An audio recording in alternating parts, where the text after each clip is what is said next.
Daniel, welcome to the Bitcoin Infinity Show. Nice to have you here. Great to be here.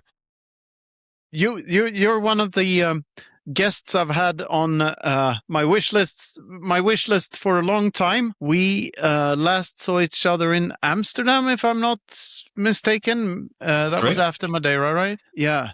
So we've been talking about doing this for a long time. But yeah, so for our listeners that do not know who you are, can you give us the TLDR on Daniel Batten, please? No problem. So I'm a climate tech investor. Before that, I was a technology entrepreneur, and I was running two different climate tech funds. And at some point, I asked a question, which was a dangerous question: could we be doing more? And the answer was yes. And I realized that we were doing nothing about reducing methane emissions. We were doing nothing about using existing technologies better. And I thought, well, what if we had a focus on reducing methane emissions and we used an existing technology? And that led us to Bitcoin mining on landfills through a process of elimination, and then started a fund and moved to Costa Rica to be at the hub of one of the places in the world where there's just massive leaks of methane from landfills everywhere. And we have the chance to turn into a power and to do Bitcoin mining with it because it's decentralized, it's cheap power. You're basically turning pollution into a really effective power source. And along the way, I just got interested in, what is this thing called Bitcoin anyway? So I found out about Bitcoin mining before I found out about Bitcoin. And it was only through then subsequently talking to people like you and others and finding out more about Bitcoin that it got me curious. So it was really like a backdoor entry in a way to Bitcoin. But I just got absolutely fascinated by mining. Along that route, I also read a whole lot of information about mining from unreliable sources. And then I was reading a lot of basically misinformation about Bitcoin mining at the same time. But because I was approaching it from first principles, it was relatively easy for me to tell, okay, this is correct. Bitcoin mining can accelerate the renewable transition, can mitigate methane, can stabilize grids, has all these amazing properties. And then I was reading things that would say the opposite. And I was saying, hang on, these just aren't anchored in facts at all. And so I started saying so. And that got more attention than I thought. And then before I knew it, I was giving talks and conferences and writing articles, debunking a lot of myths, but also promoting the real story about how Bitcoin mining is really a powerful force for utilizing human energy and resources just a lot better than we have done in the past. Oh, this angle is so super interesting to me because it's for a Bitcoiner, it's an odd one, but it really shouldn't be. But the misinformation you say is simply mind-blowing how much misinformation there has been spread about Bitcoin mining in particular. I mean, there's not at all as much FUD about the AI revolution now, for instance, that uses a lot more energy. But people want that because they want to generate silly cat videos on trampolines and cats on trampoline videos and stuff like that. And therefore, they're not annoyed with that for some odd reason. But when you're trying to revolutionize the monetary system, it's a different story. So the misinformation, I mean, I think most Bitcoiners, the circles I'm in with is Austrian economics angle and Ancapistan and all of that. We sort of, at least we feel we've figured out why there's so much misinformation, and we're very skeptical to anything a government says. And I wanted to pick your brain on climate science in general, because the way I see it, and I even had this in a talk, that there's like these different methodological approaches. So, and the talk was basically about how we shouldn't throw out the baby with the bathwater when we throw the science out the window. We shouldn't throw out science in general out the window. So what I said in the talk was something along the lines of, yes, the Earth is getting warmer. The data on that is pretty clear. Whether humans are guilty or not of doing this is debatable.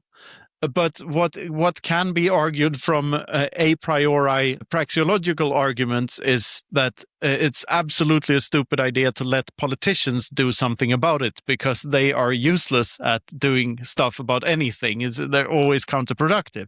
So I'd like to know your angle into this. Like, how much of climate science is actual science, and how much of it has a political agenda behind it? How much is just human incentives, fear mongering, and headlines selling and stuff like that? Yes. So I think there's two things going on here. And the first one is that if we look at how the renewable energy transition, for example, has been handled, and some of the actions we've taken. So what's one action? One action was to close down all the nuclear facilities. In hindsight, not a great idea, let's say, as an understatement. In fact, it's taken us in the opposite direction, where now we're using dirtier forms of coal and burning wood. So it's actually taken us backwards. So that's one thing. Now, you could say it was done for good reasons, because it was in response to the Fukushima disaster.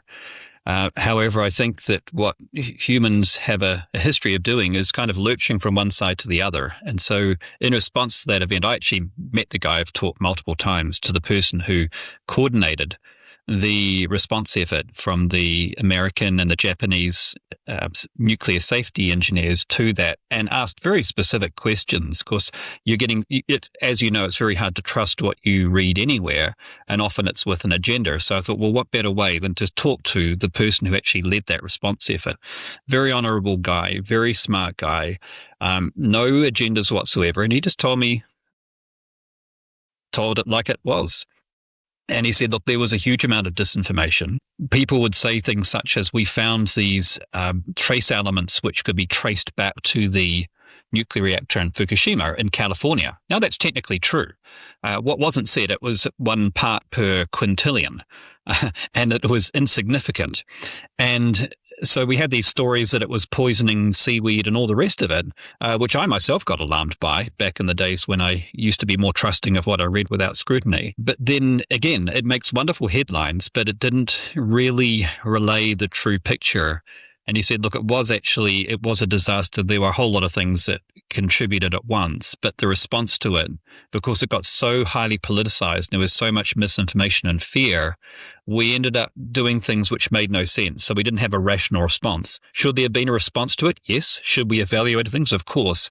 But it was really a knee-jerk reaction that took us in the opposite direction. Another example of where, and I want to be fair to politicians as well, so I want to cite one example where they have got things right, but I'm going to cite some areas where they haven't as well. Another area where they have not got things right is the incentivization and giving subsidies for renewable energy, where you're incentivizing the generation of energy, but you're not incentivizing the use of energy. So what did that do? It meant that a whole lot of people were incentivized to set up wind or solar operations in different parts of the world where the power could not be effectively delivered back to the grid. So you had all these white elephants, and it happened in Spain, it happened in Portugal, it happened in Darwin in Australia, it happened in Texas, happened in Greece, happened in Scotland, happened all around the world, that you just had these huge pockets of renewable energy that were just wasted. Now, I'm a great fan of renewable energy when it's used effectively and it's in the right place, because it's a very cheap form of energy. The learning curve is coming down very rapidly, so you can deploy very rapidly with very minimal cost. It does have issues. It has issues when you cannot transport that power. It has issues because it doesn't have spinning reserve capacity, which means that if there's a freak event, it doesn't have the same resilience to be able to power down generally, which means you've got to have things like Bitcoin mining to counterbalance that. And it has issues with variability. Those issues have been kind of plastered over as if you're not allowed to say, look, it does have these drawbacks. It has positives, but you've got to look at it in totality. And what's been a disappointment has been that, again, it's been very highly politicized, whether you're either pro-fossil fuel or pro-renewable, but you can't look at a grid and say, well, what's the goal? What are we really trying to achieve here? So that's another example where a lot of that energy has been just squandered. And then a third example I'll give is in New Zealand, where I'm from, where there was an effort to decarbonize the grid, but part of that effort was to stop doing new gas exploration. okay, because gas is fossil fuel. We don't want to be doing fossil fuel anymore. Now, gas has about, relative to coal, it has about 40% of the emission intensity of coal. So it's significantly less. But because we stopped doing new gas exploration, then we had a shortfall of energy on the grid. So guess what we did? In order to meet that, we imported coal from China. Right? So even with those stated goals of decarbonizing the grid, the action that was taken was vastly ineffective. So there's been a lot of, I think, the misapplication of subsidies. There's been some knee-jerk reactions. There's been misinformation. There's been, I think the issue with being a politician really is that you get swayed too much by human emotions and the science gets lost in the process. Now, I have seen some examples when politicians do occasionally get it right. Costa Rica is one good example where they did a very good job of. Costa Rica had been basically farmland for a long time, and there was a big initiative to reforest. And that reforestation has meant that ecotourism is now one of Costa Rica's major export earners, and it's also just a more beautiful place to live. I probably wouldn't have wanted to live here 40 years ago when it was mostly farmland. I do now. So there have been cases where it's worked well, but there's certainly been cases where politicians have got things incredibly wrong. Yeah, it's...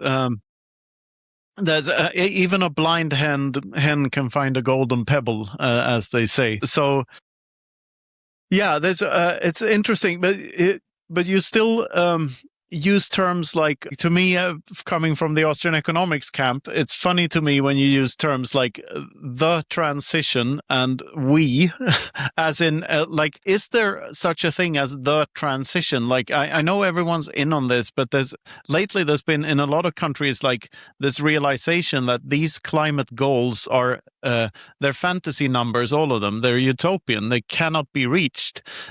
So they're trying to like just kick the can down the road to the next guy and not talk about it too much right now, because someone is going to have to take the fall for it and say that and blame someone for why we couldn't reach the target or whatever, or why it wasn't important in the first place. Well, what are your thoughts on the whole climate change circus, political circus? Yeah, I think that you say some things that are correct there. And it's not just with climate change, it's also with fiat money printing as well, where we see this habit of it's easier to say something to kick the can down the road to get re-elected than it is to actually take some serious action, which is say, look, we're off target and we've got to stop printing money. That's hard because that you're not incentivized for that behavior because you'll get kicked out of power for being negative or being the one who said this emperor has no clothes, for shattering the illusion, or for forcing governments to spend responsibly. So it's a really challenging position. I honestly don't know what I'd do if I was in that political situation. I'm not a politician, and I'm glad I'm not. But it's sometimes I think, well, what would you do in that situation? I'm not sure I had a good answer to that. No, me neither. And I see it as an inherent flaw with democracy itself. Like maybe it isn't this cure-all that it was promoted as, because it has this inherent flaw that you're incentivized to lie just to get reelected. And every politician is. And it's kind of, or not kind of, it's very sad. I mean, also the, I think we've been talking about this before, but the fiat money is really the root cause of all environmental problems, perceived or actual. Doesn't matter. They're all at the end of the day caused by the same phenomenon, which is overconsumerism, which in my view is a direct result of fiat monetary printing. Going back to sound money standard is all about not misallocating resources anymore. It's all about like removing the theft and the lying and the insincerity from the equation altogether, and get resources. Like when you have an asset that keeps appreciating in value, you are less incentivized to spend frivolously on shit you don't need. And do you think there's Well, I see this firsthand because we have a business model as a fund, which is to take power from landfills. So we see the end result of consumption on a regular basis, on overconsumption. And if you, as you've done, if you trace back to say, well, why is it that we are consuming things that we don't need on a regular basis? There's two reasons. The first reason is, yes, because you have a fiat monetary system that incentivizes consumption over being prudent with your resources. There's a second reason, though, that happened earlier, and that was in the 1920s when a guy called Edward Bernays was recruited by a number of the large industries at the time who were concerned that we were going to basically, humans wouldn't want to consume resources anymore because they had automobiles, they had different mechanics to be able to do different things for them. Clothes dryers, I think, were starting to come in, and washing machines. They were early prototypes, but they're starting to get quite good. And people are starting to get worried and say, well, won't there become a point where people need to consume less?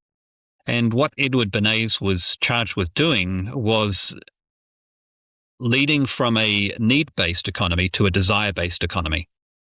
And his uncle was Sigmund Freud. And he consulted Freud about human desires, and Freud gave him some tips on how to do it. And over the course of the next 10 years, there was an economic revolution. There's a great documentary about it called Century of the Self, where basically the needle was turned and we created this desire-based economy, where you now have an entire advertising industry, pharmaceutical industry, just about every industry, which is playing to human psychological triggers. But it's all predicated on feeling incomplete and feeling inadequate. So the premise of that is I'm incomplete. I'm flawed. I have some gap inside me, but by buying your product, I can fill that gap. That happened in the 1920s. So you put together that psychological manipulation with a fiscal manipulation through a monetary system that encourages consumption because it's only going to lose value anyway. And that's how you get these massive amounts of overconsumption and environmental ruination. So it comes from a combination, I would say, of psychological manipulation and fiscal manipulation. Do you think the two were connected? Like, was one a product of the other? Yeah, don't know. I haven't done enough research to see that, but it's an interesting question. Yeah.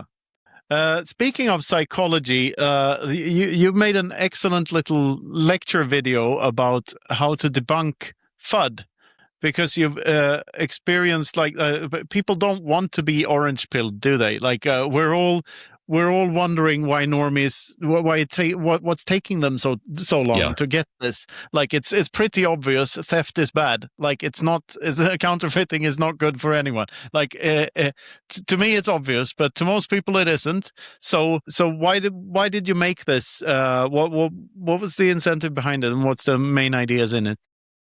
Well, a couple of things. Firstly was that, as you know, I've done quite a lot of debunking of FUD, mainly around energy FUD or environmental FUD around Bitcoin. But not only that, also I started going into other areas as well, and finding that was quite effective because I was using the same tactics of counteracting FUD. And then I could see that some people were just getting angry or exasperated or impatient or coming across as a zealot or an evangelist, and that wasn't effective. In fact, it was having the opposite response. And that I thought, well, in order for Bitcoin adoption to really accelerate it, there's a few things that need to happen across multiple fronts.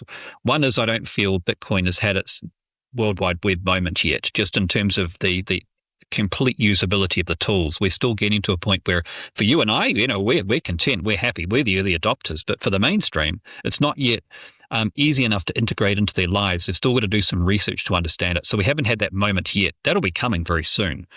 But the other thing is that people don't understand the utility of it because they don't understand the problem that it solves. And particularly in the West, they don't understand the problem that it solves. And this is particular to the West, and I've had many conversations with people in the global South who say, well, we don't have that problem in South Africa. Within 2 minutes, someone in South Africa will see the value of Bitcoin because they have lived with currency debasement to such a great extent. People in Lebanon or in Venezuela or in Argentina or Turkey, they get Bitcoin straight away. Someone in a country where you don't have access to good banking rails, they understand the value of Bitcoin immediately. Someone who has had the financial system weaponized against them because they tried to protest against death squads in Nigeria, they get it straight away. Human activists get it. Human rights activists get it. People who have tried to send remittance payments back to their family and have had to pay between 5 and 15% fees to some middleman, they get the value of Bitcoin. But the people who don't get it to the same extent are people in the West, because we have, for the most part, relative to other countries, good banking rails and of course, currency is still debasing, but it's debasing at a slower rate where we don't notice it to the same extent, or it's easier to imagine that our loss of purchasing power or the fact that we feel poorer is due to some other factor, particularly when we have multiple economists and politicians telling us that it is. So I wanted to help people create ways of engaging with Bitcoin's next wave of adopters. And so this kind of comes from, because I'm a technology adoption person. So I worked in technology companies for about 20 years, and I saw how adoption cycles work. And you have this crossing the chasm moment where you have the early enthusiasts and the innovators who adopt it first, but then you have this early majority who's like about 48% of the population. And how they adopt technology is very different to how you and I might have adopted Bitcoin. Even the way you adopted it, because you were much earlier than I, would have been different. And the issue is that when we explain to other people Bitcoin the way that it had relevance and interest and insight to us, there's a disconnect because these people are different. They're not an audience of people who are going to do their own research. They won't necessarily connect things together in the same way. And they may not have some of the existing paradigms or understanding of economics that we might have gained. And so how do we meet those people? So really the video was an attempt to say, look, here's if we're really going to engage with Bitcoin's next wave of adopters. We've got a couple of options. One is have fun staying poor. The other is we use the same techniques that worked on us on them. Either way, we don't get adoption. Or we say, look, okay, not everyone's going to listen, but there are some people who are open, but it's up to us to find the language that's going to invite them into a larger extent. So I really wanted to share some of the things that I found successful with a larger community of people. So the end intention is to encourage more Bitcoin adoption faster. Yeah, I highly recommend the video. I mean, there's a lot of great tips in it, and it's all based on human psychology and what works and what doesn't work, right? So what is the most common error that people do when they try to orange pill another person? Is it that they don't meet where the other person is, but where they are? What is it? Yeah, that's actually the main one. There's two main ones, I would say, and that is absolutely it. It's about not finding out. The first action should not be to talk, but to listen. So that's the first mistake. It's not just about getting on your soapbox and telling them about how. Look, I'll give you an example. If you're going to talk to a corporate board of a major publicly listed corporation who's thinking about Bitcoin as a reserve, then the first action should be to find out what their values are, how they make decisions, and what their goals are for their business, and whether and how Bitcoin can fit into those things. And if you don't take that action, it's a very simple action, doesn't take a long time, then you could have the most wonderful, eloquent message in the world about how monetary premium is going to be sucked out of other assets into Bitcoin, but it's just going to miss the mark.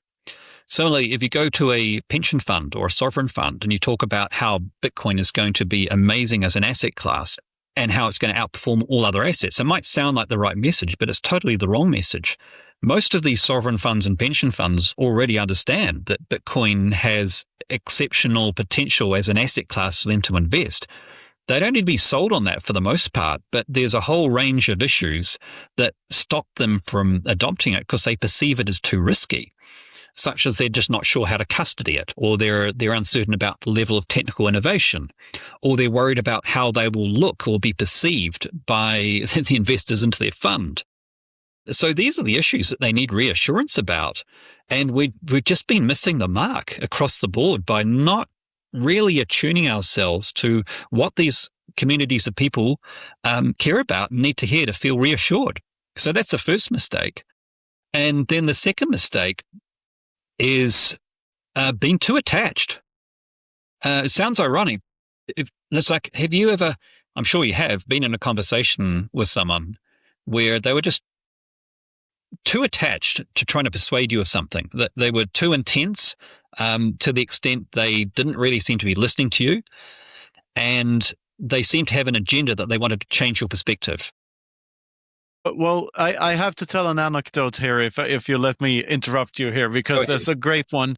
This is when the week where we formed the Free Madeira organization with Andre and Funchal. And Jeff Booth was there, Greg Foss, a lot of great other Bitcoiners, like a whole bunch of us. We all gathered for a week on the island. And one of the things we did, first, early on, we had a meeting with the president. And then he sent us out to basically orange pill the major institutions of the island. So we were at the tourism board and some financial center here, and in these beautiful old buildings, official government buildings in Funchal. Everything beautiful, everything very surreal week in general. And the thing is, like, I'm interested in psychology too, and I think my experience from working at sea and being on ships and stuff, a lot of that, and being in bands for that matter, and different groups. Like I'm very interested in group dynamics and group psychology. And one of the things that happens with a flock of males, as you know, is that an alpha is chosen pretty quickly. And we had an obvious alpha in Jeff, because when he speaks, people shut up and they listen to what he has to say, and he does the whole hand of Booth thing, and then everyone's mesmerized by this wise prophet that is in the middle of the room. And we had all these meetings, and Jeff was leading, and everyone was enjoying themselves until we were going to have a meeting with the energy company on the island. So we went up to this office with a big oak table and a dark wood room with a bunch of people in suits, most of them in their 60s, English very poor, of course. And Jeff wasn't there because he had to do some board meeting or something. So instead of listening to them and what questions they might have, they're all of a sudden attacked by this group of ragtag Bitcoiners who is simultaneously trying to figure out who the next alpha of the flock is. So you have Greg Foss throwing dollar bills on the table, and you have people talking on top of each other. And it was a completely chaotic meeting. And I think they were more hostile to Bitcoin after it than before, to be honest. But it was a fun experiment. Yeah. Look, I had a similar experience one time. Look, how I learned this was by failing completely one time. When I was at my first internet startup, I had a chance to pitch to the board about this new way we should release a software which was going to take us to the promised land and all the rest of it. And I was really excited because it's like my first chance to ever pitch to the board and the executive of the company. And I put forward all the ideas. And when I walked into the room, like everyone was kind of smiling and encouraging of me. By the time I walked out, they were all frowning. So they were more hostile towards my ideas at the end of the meeting than the start. And my general manager took me to one side and he said, look, the logic was good, but basically you came across as if you were saying, you guys are all idiots for not seeing the world the way I see it. He said, next time, care less about your outcome and care more about the people in the room. And I was like, yeah, that's good advice, Graham. Thanks for that. And he said, good, because you're going to come back and you're going to pitch the idea again to them next week and you're going to take on board what I've just said. Before I could say, no, please, Graham, I don't want to do that again, he had already set it up. And I don't know how he persuaded them, but they came back. We did the meeting again. I had the same presentation. I maybe changed one or two slides. The message was the same, but what was different was I was much more humble. When I walked into the room, they're pretty hostile. They had the same frowns etched on their faces they did the week before. But by the end of the meeting, just by me listening, by me changing my disposition, by me not being attached to them listening to my ideas, they were nodding their heads in agreement saying, yeah, Daniel's got some great ideas. We need to take this on. And they listened to me, and that was a successful pitch. And I could not believe it, because the only thing that had changed, it wasn't even the message. It was just my internal approach. It was my mindset that had changed. When was this? How old were you? Oh, this is many years ago. I was probably in my late 20s. Oh, no, but it's funny how you remember certain key moments like that where you get an insight. It was an absolute key moment. Yeah, because for me, I didn't know that your approach and what you thought and your attitude could have so much difference to how you communicate. But it absolutely does, because we are more influenced by someone's disposition, their body language, their tone of voice, than we are about their actual content. So you could have two people deliver the same content, but if one person's like, I'm the oracle of truth, you guys need to hear this, and the other person's like, well, I've got some things, some ideas you may be interested to hear, it's going to lead to a very different presentation. But no, and it reminds me, it goes so deep. Like the only thing you can really do, like if you study free will and how absurd it is that it really can't exist unless there's a soul and stuff like that, because of the lag of consciousness, and the neuron has to fire off before the decision is made. So who is really making the decision? So if we have free will at all, I mean. I love the Hitchens quote, we have no choice but to have it. But if we do, the extent to that, the extent of free will is basically just you may be able to choose your focus on what thought to focus on, what to hone in on. And if you can do that, but it's so powerful though, because the butterfly effects are everywhere. Like if you choose to focus on one thought than another, you change your reality. Like and we do not know to which extent the mind creates reality. So like it's much more powerful than people think. Yeah, so I'll give you an example of how this looks in practice. So I was having a meeting with a wholesale investor into our fund, and he said, okay, so what are you up to at the moment? And I said, I'm actually researching Bitcoin right now because we think it has potential. We may even form a fund around it. And his whole body language changed completely, and he folded his arms and he was like, I thought you were interested in doing things that were good for the environment. And this was 2022, when it was like peak FUD around Bitcoin and energy and Bitcoin and the environment. And I had a choice in that moment. I could have either ignored it, or I could have got into a debate with him. But what I did was I said, well, sounds like you've heard some things about Bitcoin. This is an area I've been looking at. And I said, look, I can understand why you'd say that, because to be honest, that was my first impression when I first saw it. I've been researching it for the last couple of months. I'm happy to share what I found out if that's of interest to you. And his whole body language changed completely. He softened and he said, yeah, sure. Tell me what you found out. Now, what I said to him in response was nothing about Bitcoin. But he was feeling hostile towards some ideas. And so it's like people don't change their minds rationally. People change their minds based on emotions. People make decisions based on emotions, and then they justify them rationally. So I could have given the best arguments in the world about why he was wrong and why I was right, but he wouldn't have heard a single one if I hadn't had that framing first. And I did three very important things, which was not my nature to do, but I had to learn to do. The first one was to acknowledge what the person had said. I understand. I hear what you're saying. Second thing is to make him not wrong for having an opinion. It's like if two people have diverse opinions, then we tend to lock onto what's different. The difference is the opinions. But the question is, what can we be in agreement with? Well, I can agree that he has a right to express his opinion. I can say that I've heard what he's saying. And if I'm in agreement that he's got a right to have an opinion, and I focus on commonality, which is, hey, I understand why you had it. I used to have it. That's what caused the softening. And then I didn't presume that he wanted to hear what I had to say. I asked him, well, if you're interested, I'm happy to share what I've learned.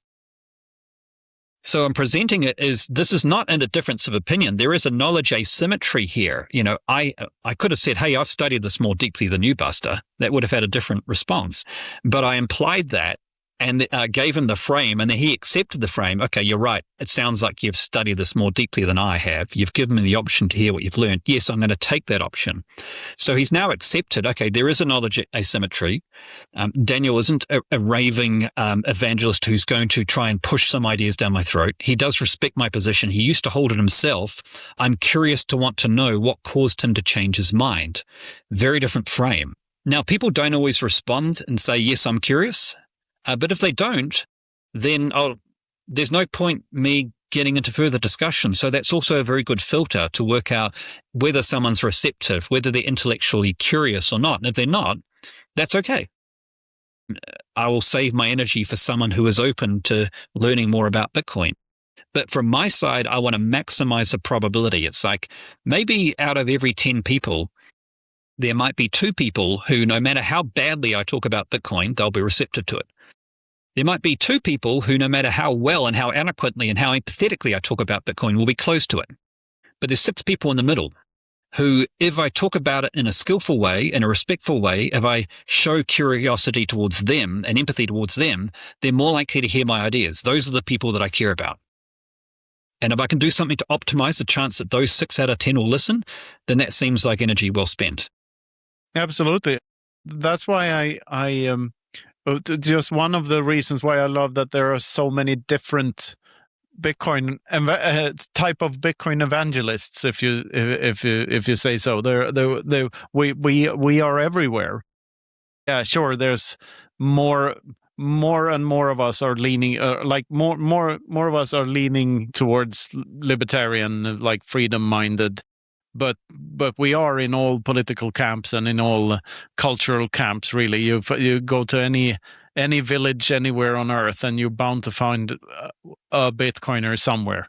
Like the communities are small, but they are truly everywhere, and I find that super encouraging. You should check out our latest sponsor, BitVault. BitVault is real hardcore Bitcoin security.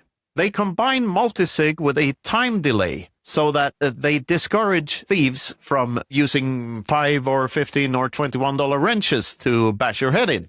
This time lock function increases the risk for the thief, discourages coercion, and makes the whole act less likely to happen. Go to bitvault.sv right now and check out their offers. You can get a yearly subscription for $129, and it's a fantastic product overall.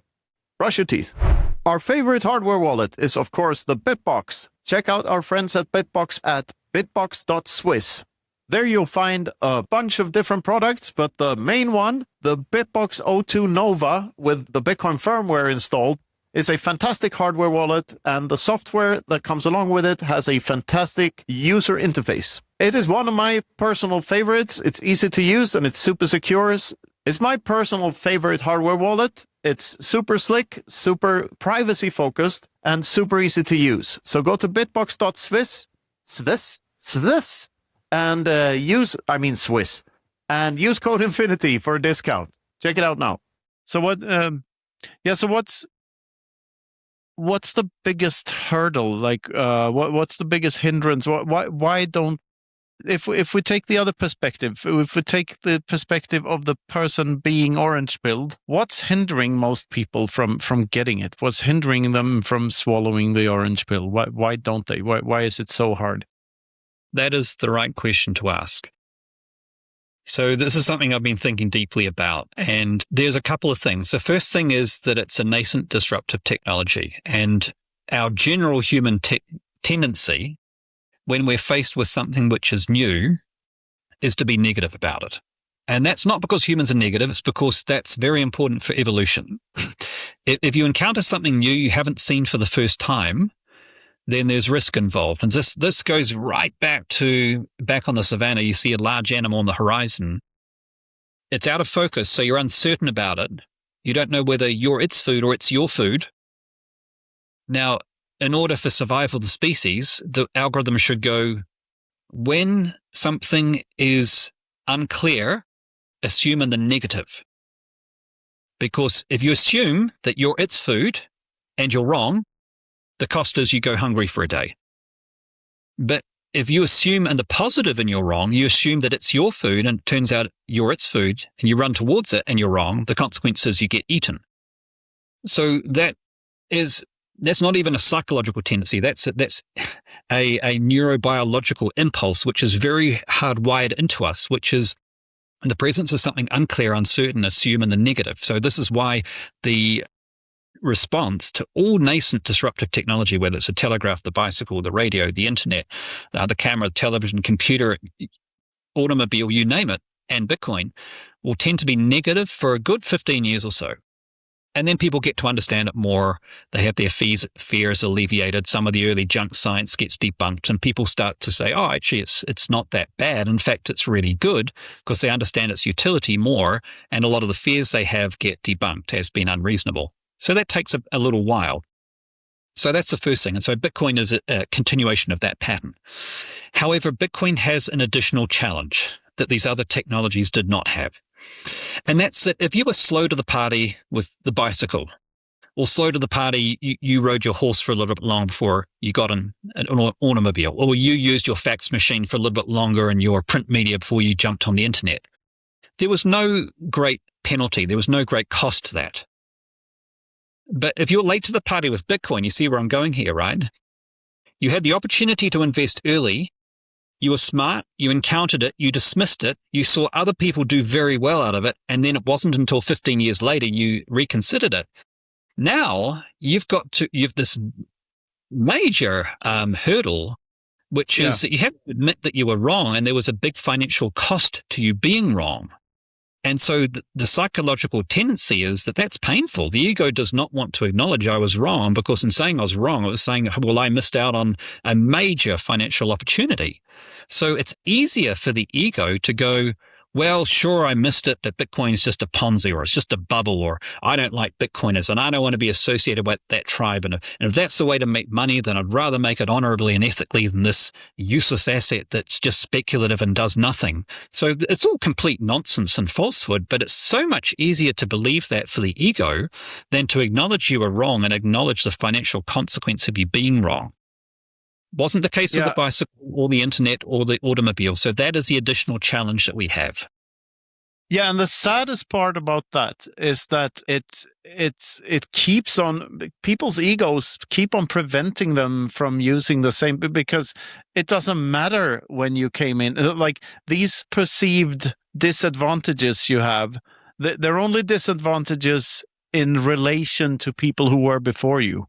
But that's like reading the newspaper and comparing yourself to rich people. Why don't I own a skyscraper in Dubai, and so on and so forth. But it's not, in an absolute sense, it's not a disadvantage. It's just hop on the train and do whatever the last generation did. Hodl for 10 years and you'll be better off. Because the greatest lie ever told is not only that inflation is needed, but that no inflation means 0% inflation. It doesn't. It means ever dropping prices because we get better at doing stuff. And like, to me, Bitcoin is like, it's just the lens to view the world through that actually accurately reflects the deflationary nature of the free market. That we can actually see that everything does drop in price if we just measure with the correct, or see the world through the correct lens.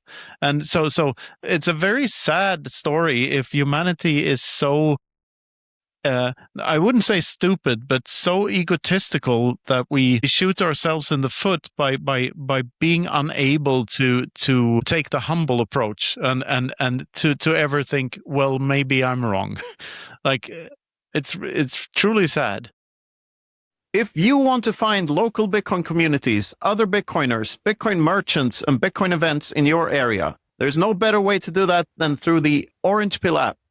Wait a minute. It's not the Orange Pill app anymore. It's Club Orange. Club Orange is an Omni app that includes a lot of features, including a list of events, a wallet where you can send and receive sats over the Lightning Network. You can even geo-sap areas, so you can send sats to a whole bunch of people in one single area. You can also tap sap while you're chatting to someone, which is a new feature that I don't believe exists anywhere else. Overall, a fantastic app for connecting Bitcoiners all around the world. So go to cluborange.org and sign up today. You won't regret it. It's not just a gay dating app. It's everything else too. You can use it for... forget about that. Go and sign up. cluborange.org. If you want to really secure your Bitcoin, you should check out the Bitcoin Advisor. They have never lost a single sat, and they take care of your stack together with you. They can't use your stack. That's impossible. But they can help you with inheritance planning. They can help you hodl the Bitcoin long term. So go to thebitcoinadvisor.com to find out more. And brush your teeth. It's an additional hurdle. There's no doubt about it. What was the quote from Ayn Rand? Was it everything always all at once? And I think this is what the solution is. There's no one solution to this. It is everything all at once. So, for example, some people have responded. Like there's a guy I'm coaching who has done something quite amazing. He's basically orange-pilled a whole lot of charities who are now using Bitcoin. He's also orange-pilled 50,000 people who are now using Bitcoin because he has worked out that rather than talking about Bitcoin, he's better just to target charities and people who like to give to charities and say, well, rather than give once and that money gets squandered and it gets used on something, then the charity has to come back and beg the next year. So your gift keeps on dying. What if you could give and that gift would not die? Because with Bitcoin, it's possible because you can give into a Bitcoin treasury and then that can become the principal and then the profits from that can go into the charity. It's just a fundamentally better business model. Now, he doesn't lead with Bitcoin.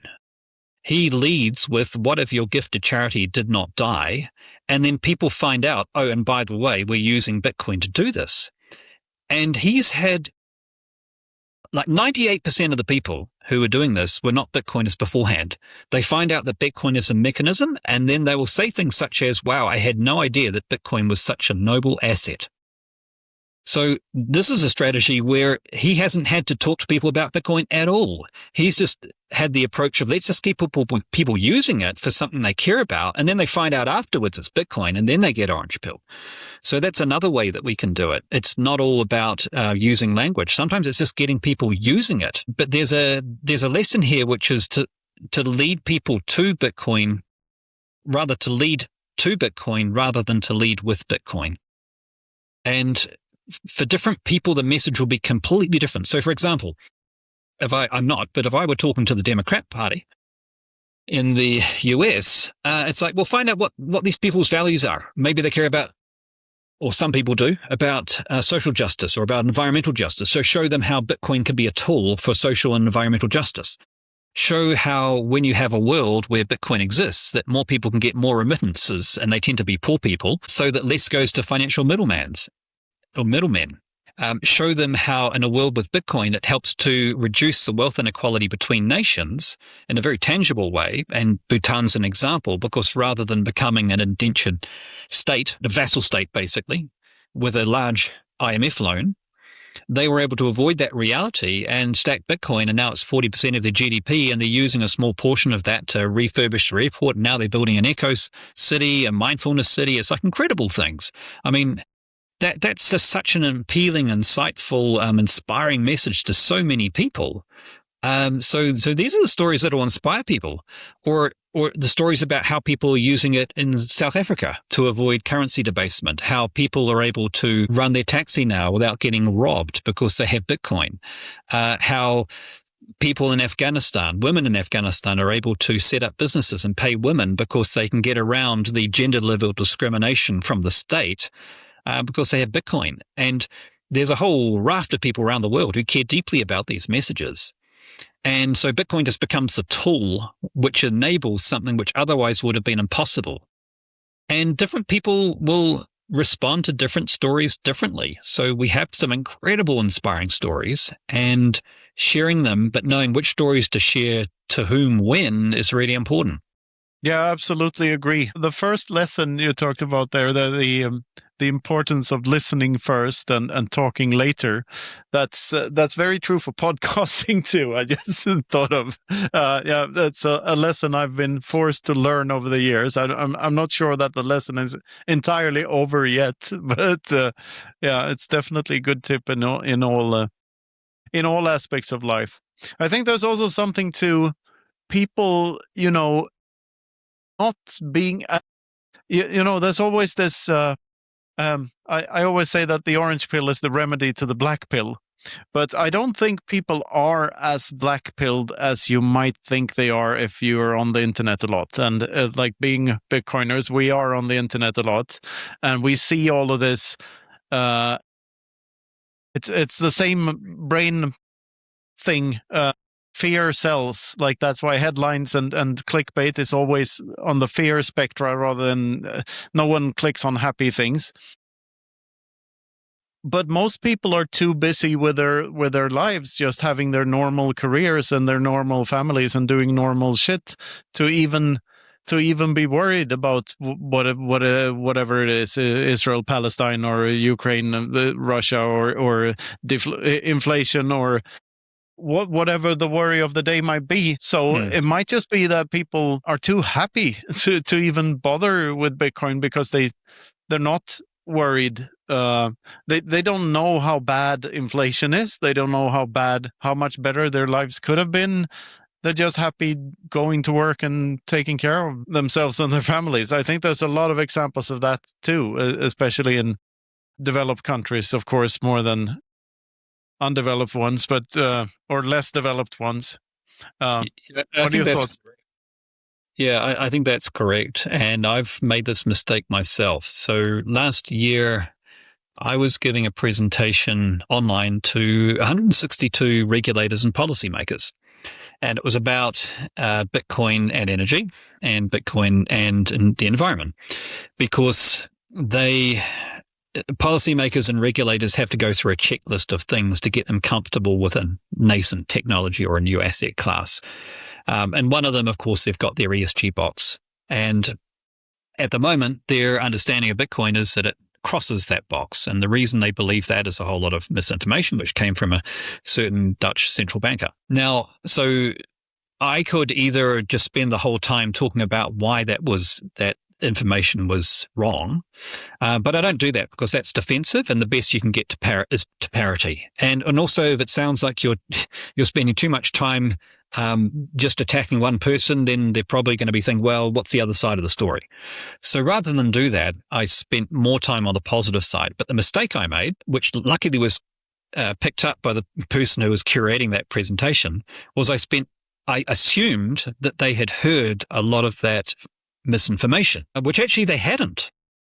So whilst there's been a lot of misinformation out there, these were people who, because they didn't come from most of them are coming from places like in Africa or in the Middle East or in Latin America, basically outside the West. And outside the West, they haven't been dealt that same level of misinformation and FUD about Bitcoin.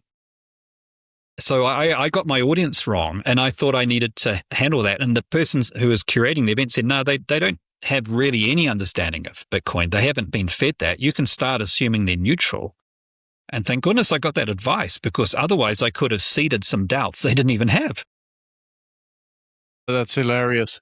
You're right. It's very easy just to assume, because of the people you engage with, or where you spend a lot of your time, that you think that that's representative of the whole world. And we need to continuously remind ourselves that it's just not. So it's, again, know your audience. I mean, I tell people about the importance of knowing your audience, and I didn't take adequate time to know my audience. And someone had to give me the coaching to say, you don't quite know your audience here. You've made an assumption. And no, everything I said could have been brilliant, but because I'd started at the wrong place, the presentation would have been less effective, but for that one thing. It's hilarious. It reminds me, this knowing your audience stuff, it reminds me of, I spent 1 year in an electronics engineering course, like the bachelor's degree in electronics engineering. I dropped out after 1 year, but there was one course we had, the university course, where a lady was talking about how to captivate an audience. And I will never forget the lecture, because people, after half an hour, one guy dropped off, and then another guy followed, and pretty soon there was just like 5 of us left in the room. I didn't have the heart to leave, but she was so boring. There was like nothing in there, and it must have been devastating for her to just see everyone walk away when she was talking about that specific subject. Wow, amazing. Yeah, but some people, yeah. I mean, you can learn this stuff to a certain degree, but there's also some people are born speakers, and some people definitely aren't, and they have to work harder, I guess. Well, I definitely was in the second category, and that's probably why I'm so interested in the science of it and so interested in coaching other people in it, because it didn't come naturally to me, but I saw firsthand that example of when I stuffed things up, how badly it went in terms of outcomes, and then when I got it right, how well it went. And you got to remember, I spent like probably 3 years of my life pitching for capital. And the great thing about pitching for capital is you get instantaneous feedback, right? Either you get capital or you don't. Either you proceed to due diligence or you don't. And so the company's the same, but depending on your message and your delivery of the message, you'll get very different outcomes. And so I went through this arc where over a 9-month period, that's how long it took, I went from been told by one investment group that was the worst pitch they'd ever heard, right? They were brutal, to then basically kicking off the angel investment scene in New Zealand. Same person, same company, but the message has evolved and the way I delivered it had evolved, because whilst I'd started off at a pretty poor point, the one thing I had going for me was I had people around me who said, at the point where I was ready to give up and say, I'm just not good at this, so you need someone better, they said, no, you've just been given some really good feedback. Get your ego out of the way. Take it as a recipe to improve, not an indictment of failure. Get back up again, pitch again, hear what they've said, not to say Daniel's no good at doing this, but as a recipe for how the next one can be better. And that one shift kind of got me to basically treat it like a game. To the point where it's successful. So I think this is something that anyone who wants to learn can learn. And a lot of the people that I've coached in this stuff pre-Bitcoin, they were scientists, they were technical people, they were engineers, they were computer scientists, they were mathematicians, people who didn't see themselves as natural communicators. But because they understood the science of stuff generally, once they understood the science of how to communicate for influence, not to inform, they got it like really fast. Maybe this is actually another one of those hurdles to Bitcoin adoption, because I think that this trait of self-reflecting, changing and improving is something I see in all Bitcoiners. We have the ability to self-reflect, or a lot of Bitcoiners do, and then change their lives into something else. Like, I mean, that's what everyone living on a Bitcoin standard now had to have done that at some point. Like, there's no way that you just stumble upon Bitcoin and then you're a Bitcoiner without changing your life. It requires you to change your life quite a bit to go on a Bitcoin standard, especially if you have a family and stuff. But for everyone, it's a huge leap. A leap of reason, I'd call it. Still, so maybe this ability to self-reflect, like. We like to brag about how humble we are, I know, but maybe this is actually one of the defining traits that Bitcoiners have, and maybe that's another hurdle to adoption, that most people just don't self-reflect that much. Well, it's a good insight, and it's something that I've observed as well. And it can be a hurdle, but it can also be an opportunity, because if we do have this ability to self-reflect, then we also have the ability to say, well, who's responsible for mass adoption of Bitcoin? Is it the people who haven't adopted Bitcoin? Are they responsible for seeing the light of day? Or do I personally have a responsibility for communicating better to increase their chance of getting it? And how we answer that question will have a pronounced impact on our behaviors and on the results and how fast Bitcoin adoption goes. If we say, well, this person's an idiot, so I'm not going to waste my time. Well, okay, that may be true sometimes, but it's not true all the time. But if we say, look, it's my responsibility to do triage, to work out, who's going to get it, who's not, and who's kind of in the middle, where if I change and I get curious and I gamify this into more of a, I wonder, how could I get through to this person with this values, not being attached to what they do, but how could I maximize my chance that even this skeptic would see value in Bitcoin at the end of the conversation? For me, that's a fun game to play. And if you treat it more like a fun game, then I think you're probably going to be more successful. And it's a standard of, we talk a lot about self-sovereignty and radical responsibility taking.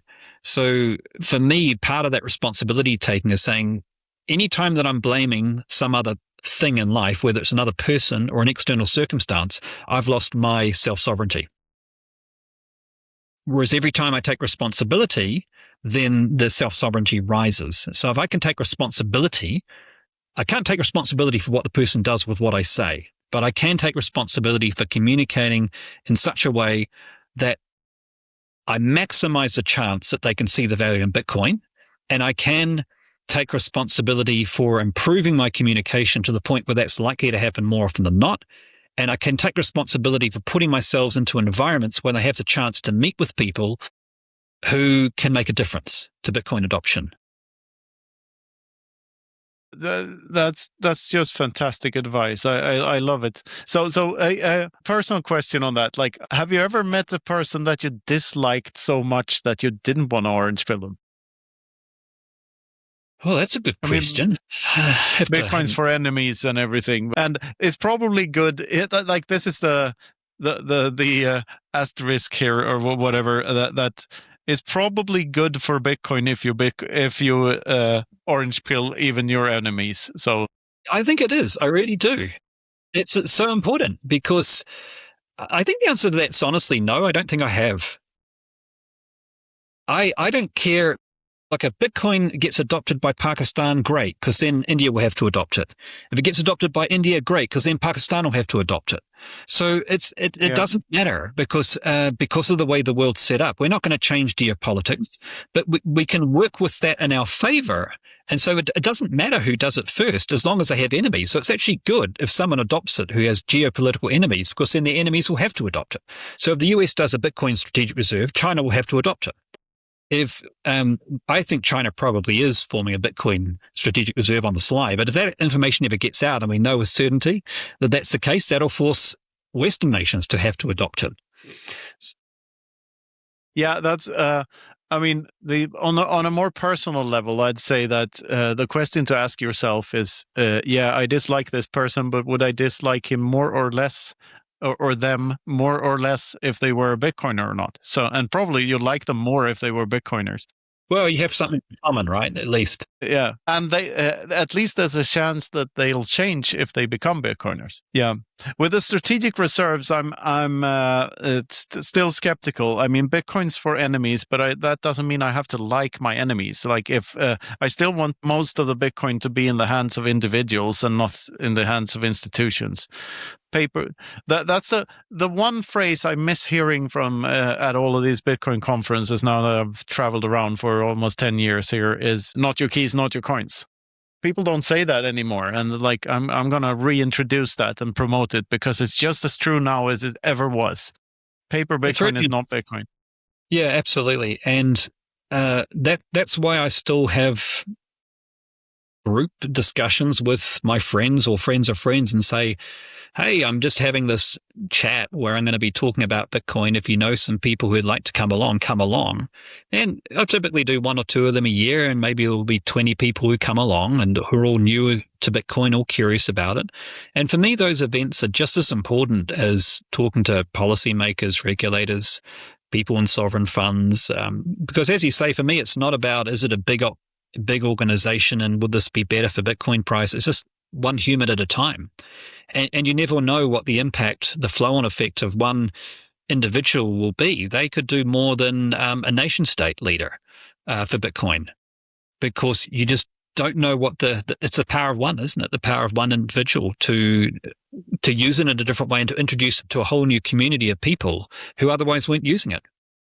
Like if one person, talking before about the environmental movement, imagine if someone who was not just an environmentalist, but a degrowther and an environmental activist, prominent within an environmental organization, suddenly realized that Bitcoin was a great asset. I mean, it's going to make them uncomfortable. People will be skeptical about them, but just imagine now you've got this whole community of people who had previously been attacking Bitcoin, who now will be curious, at least some of them.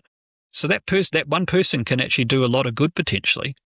So I agree with you. I think it's the importance of the individual, and we should never make an assumption that orange pilling one person is more valuable than orange pilling another. It's just individuals at the end of the day. Absolutely, especially if you take Kevin Bacon numbers into account. Like the degrees of separation between people are much shorter, much smaller number than people think. So you don't know. If you tell someone about Bitcoin, that person may tell someone else, that may tell someone else, that may tell Donald Trump. Like, who knows? You don't know. Or Greta Thunberg, for that matter. So what's going on with you, like in the near and midterm future? What are you going to keep on coaching? What other projects are on the horizon? What are your plans? Yeah, 2 things for this year. So one is stepping away from doing so much on the front line with FUD fighting and talking about Bitcoin and energy, and really helping to empower a bigger community of people. So it's more decentralized, so there's no central point of failure. So it's much more, there's a whole community of people who are routinely holding the media to account, but also educating these policymakers and regulators. So that's important. I'm stepping away from doing that, coaching other people to do it. Part of the coaching as well is just finding people who are leaders within the Bitcoin space and coaching those people, because that's something I've done for about 20 years. So coaching and leadership, coaching and pitching and communication, some of these things we're talking about now. And then the other thing that I'm really intent on doing is getting CH4 Capital its first project this year, because we've been talking about it for a while. I feel like we've been talking about it for too long. It was an ambitious project to set up doing Bitcoin mining on landfills. I had to find out about 4 things I knew very little about: Bitcoin mining, carbon credits, landfill gas to energy projects, and infrastructure financing. And the best way to find out about 4 things is not to try and find out about 4 things, but to recruit people who know those things much better than you ever could. So we've done that. We've found the capital.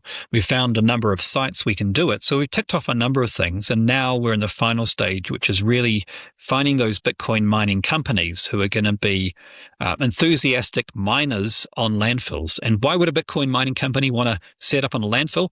There's a whole lot of really good reasons. Number one, it decentralizes the network more. It turns pollution into a source of money, which also means that because it's stranded energy, you tend to get power for about 1 cent per kilowatt hour. So it's very cheap. It also means you have more capex to chase that, so there's more costs up front. But the way the halving cycles and hash price is working, it makes a whole lot of sense, because it's the model of, if you can own the energy asset, or at least own the infrastructure investment up front, then by the time you've fully depreciated that, you've paid off the interest on those assets, then you can reap the reward from about year 5 onwards of that very cheap cost of power. So you're set up really well through multiple different halving cycles. So it works well for the landfill owner, because they get to turn pollution into a monetizable asset. It works well for the Bitcoin mining company because they get a low price of power. And it works well for us because we get a uncorrelated returns into the fund. That's going to be a big focus this year. Is I don't want to be coming back and jumping on your podcast next year and still talking about it. I want to be sharing some photos of our first installation that we have helped finance. Yeah, that would be awesome. We'll see. Fingers crossed. I mean, sounds hopeful. Speaking of minor centralization, geographical centralization is one thing, but block templates centralization is another thing. Have you picked a side or whatever in the whole core versus not debate? And have you looked into Ocean and all of this? Like, what are you? I honestly haven't. I've seen that, and I've thought, I'm involved in so many different, not fights, but I wanted to this is what I did. I said, okay, I recognized I could probably go into first principles and form a viewpoint on this, but it would take a lot of energy. I'd have to do it very sincerely. That would take time. And then I'd have to have an opinion, and that would kind of defocus me from where I think my energy is better spent. And that's in basically fighting the FUD that I'm fighting right now, and just knowing there's probably some other people smarter than me who know more about that than I in that area. So I've actually stayed away from that for a very kind of, in terms of my own personal focus. And so what I say is, look, I haven't researched it well enough to have an opinion either way. Oh, that's a beautiful answer, I think. Yeah. So if people want to know more about you, if they want to find out more about the projects, where can they do that? What's the best way to follow you and so on? On X at dsbatten and ch4capital.com. And particularly, whilst we are looking at more investors, we kind of got that sorted. It's more Bitcoin mining companies that we want to talk to at this stage. All right. So if you're a miner, talk to Daniel. Daniel, I've enjoyed this conversation immensely. Is there anything else you want to say before we wrap this up? I actually think we've covered a lot. I'm looking forward to seeing you again in Madrid. Yeah, A few months' time. Yeah, Madrid will be the next time, I guess. That's in May. Yeah. So you should Mad Bitcoins. I don't know if I have the promo code or not, but use code Infinity and see if it works. It works on most, honorable websites. So Mad Bitcoin should be one of those. Well, we'll see. But looking forward to seeing you. Always a pleasure. Thank you very much. Guys, thank you. This has been the Bitcoin Infinity Show. Like, subscribe, brush your teeth, tell your friends, and adieu.